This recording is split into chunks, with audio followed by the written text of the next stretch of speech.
So, mga bagay na kailangan mong gawin upang mapuyat ang isang lalaki sa pag-iisip sa iyo. Yes, mga kamamay, kung kayo man ngayon ay nasa isang relasyon, kung kayo man ngayon ay mag-asawa na, kung kayo man ngayon ay babago pa lamang kinikilala ang isang lalaki, yung tipong nasa pagde-date-date lang muna, paglabas-labas lang muna, well, ito yung mga bagay na kailangan nyo pong gawin upang ang isang lalaki ay mapuyat, kakaisip sa inyo. Di ba mga kamamay? Gusto nyo po yon. Kayo palagi ang sumasagi sa kanyang isipan, kayo palagi ang kanyang naiisip, kayo palagi ang kanyang bukang bibig, kayo palagi ang kanyang chinachat sapagkat hindi nga kayo maalis o mawala sa kanyang isipan. Kaya mga kamamay, bago po natin simulan ang ating video ito, isa lang palagi ang hinihiling ko. Don't forget to click the subscribe button at i-like yung video ito para sa mas marami pang love advice na kagaya nito na maaari kong i-share at ituro sa inyo.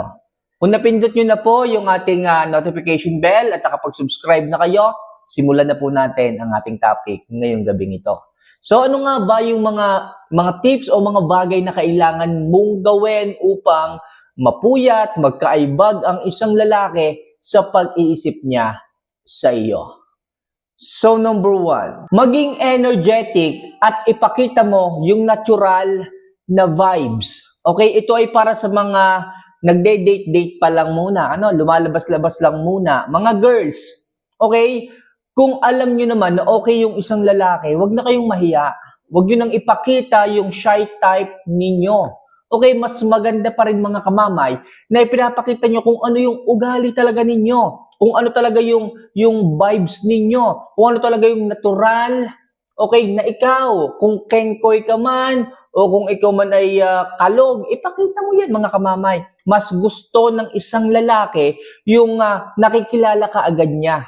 Okay? Nakikilala ka niya na masayahin, nakikilala ka niya na kalog, nakikilala ka niya na kengkoy. Pagka ganun mga kamamay, madali pong makibagay ang isang lalaki. Yung tipong hindi na siya nahihiya rin sa iyo.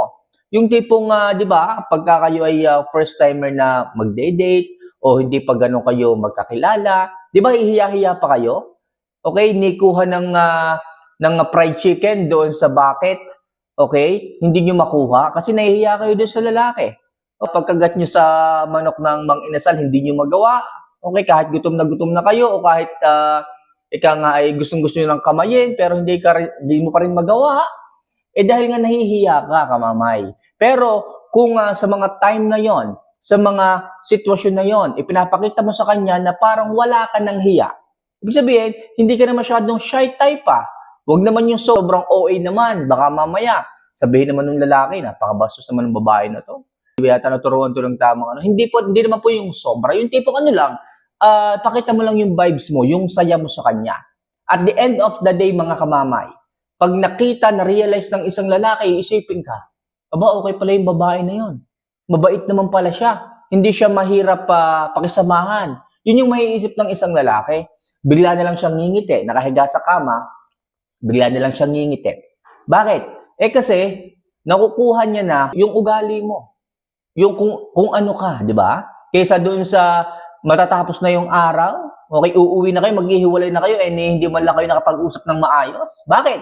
Inuna nyo yung hiya-hiya eh. Inuna nyo yung hindi makabasag pinggan na ugali ninyo. Kaya mga kamamay, sinasabi ko sa inyo upang mapuyat ang isang lalaki sa pag-iisip sa inyo.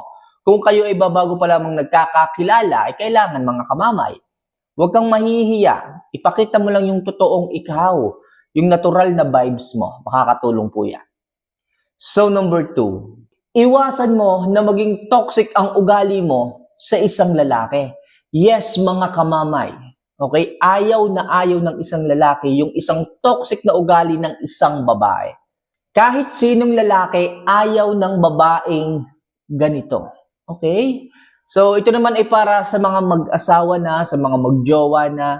Okay, kung kayo ay matagal na sa isang relasyon, yung ugali nyong toxic mga kamamay, kung alam nyo na paulit-ulit lang, kung dito lang lagi kayo, nagkakatampuhan, nag-aaway, bakit hindi nyo baguhin yon? Di ba? Yung iba namang mga kalalakihan dyan, inre-raise nila kung ano yung problema nila sa inyo eh. Inaamin nila sa katagalan rin ng inyong relasyon, sinasabi na nila. Sasabihin nila, babe, Masyado ka niyatang ganito. Hindi ko na gusto yung ginagawa mong ganyan. Masyado ka ng silosa. Diba? Masyado ka ng malapit sa lalaki. Pagka sinasabi na ng isang lalaki, yung mga ugali ninyo na hindi na okay, pakinggan po ninyo.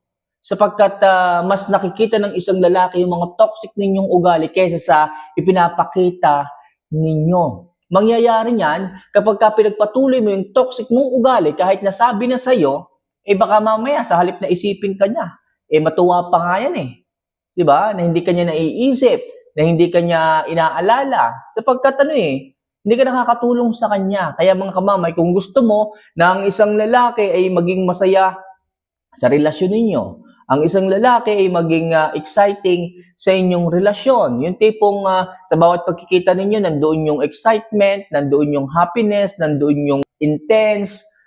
Mga kamamay, maging maayos kayo sa inyong pag-uugali. Huwag niyo panatilihin palagi yung toxic niyong ugali. Di ba? Sa halip na kayo ay gugustuhin ng isang lalaking makasama, baka dahil lamang sa inyong mga ugali at pinapakita sa kanila, hindi yun matuloy. Kaya ako lang nagsasabi sa inyo mga kamamay, yung mga ugali yung toxic na yan, sigurado ako hindi makakatulong sa inyong relasyon yan. Hindi kayo isipin ng isang lalaki kung sakit ka sa ulo. Diba? Baka nga mamaya maghanap na yan ng iba Bakit? Siyempre, puro sakit sa ulo, hinihahatid mo sa kanya. Puro problema ang hinihahatid mo sa kanya. Sinong lalaki may gugustuhin ng ganon? Puro problema ang hinihahatid mo sa kanya. Walang lalaki may gusto niyan. Ang gusto ng isang lalaki, kapanatagan ng loob, kasiyahan, at yung security. Okay? Yung security na siya lang yung gusto mo. Yung security na nakakatulog siya sa gabi ng maayos. Di ba? Wala siyang iniisip palagi. Wala siyang pinoproblema palagi. Pero kung ikaw yung babae, na wala ka nang ibinigay, na kung ano-ano sa kanya, okay, puro problema, puro sakit sa ulo, naku, mga kamamay, nakakapagod yan. Okay, siguro sa umpisa ng isang relasyon, okay pa, kaya ka pa niyang tulungan, pero kapag puro problema, puro sakit sa ulo, ibinibigay mo, katoksikan, malamang sa malamang, nakakaumay din po. Mananawa din ng isang lalaki. Mapapansin mo yung pagmamahal, mababawasan.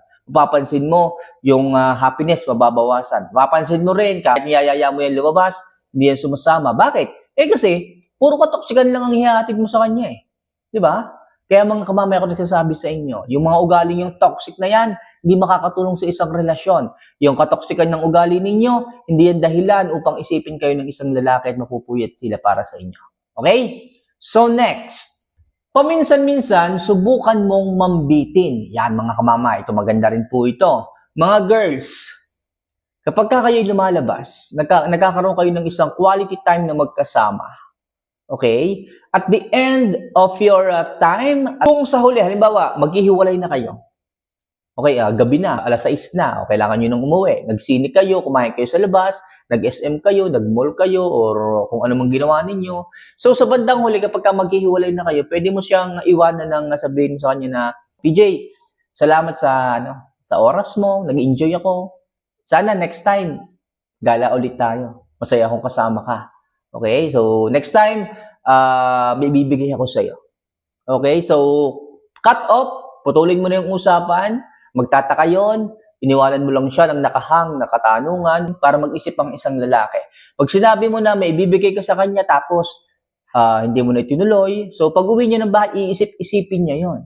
Okay? Tapos yung mga sinabi mo na nag-enjoy ka sa kanya, iisip-isipin niya pa rin yon. Kaya paminsan-minsan mga kamamay, mambitin din po kayo. Mag-iwan kayo ng mga katanungan sa isipan ng isang lalaki na talagang iisipin niya, okay, kahit siya ay nakauwi na o habang siya ay bago matulog, iisipin niya yon. Mambitin kayo paminsan-minsan, makakatulong yung mga kamamay upang hindi kayo maalis at mapuyat sa pag-iisip sa inyo ang isang lalaki. So next, huwag palaging ready available. Yes, mga kamamay, kung gusto mo na isipin ka ng isang lalaki, huwag palaging oo ng oo, payag lang ng payag sa mga kagustuhan niya. Paano ka magiging mahalaga? Paano ka niya i-value kung wala siyang thrill para kumbinsihin ka? Okay, magtataka yung iba dyan. Bakit yung babae na yun? Okay, hindi na nga siya palagi sumasama sa inyo, siya pa yung gusto mong kulitin Gusto mo palaging pasamahin. Ayaw na nga sumama ng babae Madalang na nga siyang sumama sa atin Pero bakit siya pa rin ang inyong pinipilit? Kasi nga, hindi siya palaging ready available. Kumpara sa iyo, na palagi kang sama ng sama sa kanya, hindi ka na nila tinatanong kung Sasama ka ba? Kasi alam nila na, di ba, na automatic, sasama ka. Pero kung ikaw yung babae na, ay, teka lang muna, hindi muna ako, pass muna ako, ha? Kasi maraming gawain sa bahay, magtitinda pa kasi ako. Okay? Pagka palagi kang tumatanggi sa kanila, o paminsan-minsan tumatanggi ka sa kanila, so iisipin ng isang lalaki na, ano kayang magandang maidahilan dito? Ano kayang magandang masabi sa babae niya para sumama lang sa atin?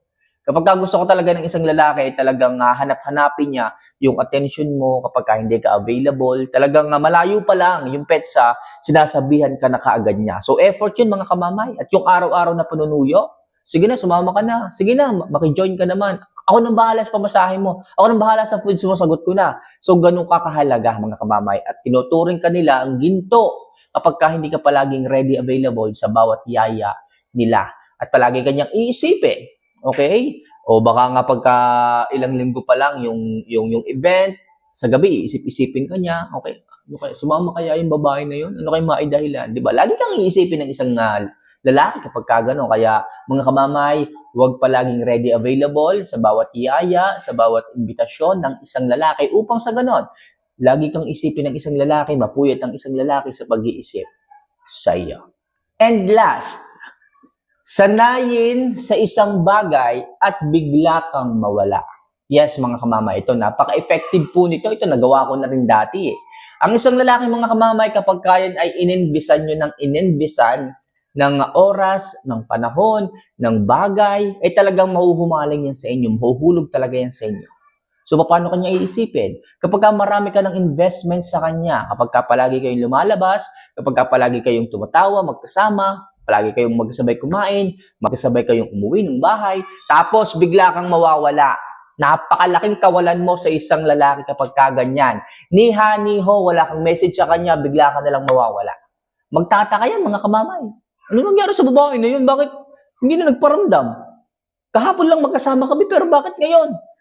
Wala nang paramdam. So magtataka, mag-iisip, magwa-wonder, hindi makakatulog ang isang lalaki kung bakit ka nagkaganyan, kung bakit ka nawala, kung bakit ka naghang, bakit mo siya iniwan. So palagi kanyang iisipin. Napaka-effective niyan mga kamamay na tips upang hindi ka mawala sa isipan ng isang lalaki, upang mapuyat ang isang lalaki sa pag-iisip niya sa iyo. So mga kamamay, ilan lang yan sa mga bagay na kailangan nyong gawin upang hindi kayo maalis sa isipan ng isang lalaki. So mga kamamay, kung nagustuhan nyo ang ating mga tips na to, huwag nyo kalimutan na mag-subscribe at i-like yung video ito. So for more video and love advice na kagaya nito, don't forget na mag-subscribe nga at syempre mag-comment na rin kayo, mas maganda, mas ma-appreciate ko. So see you for our next vlog.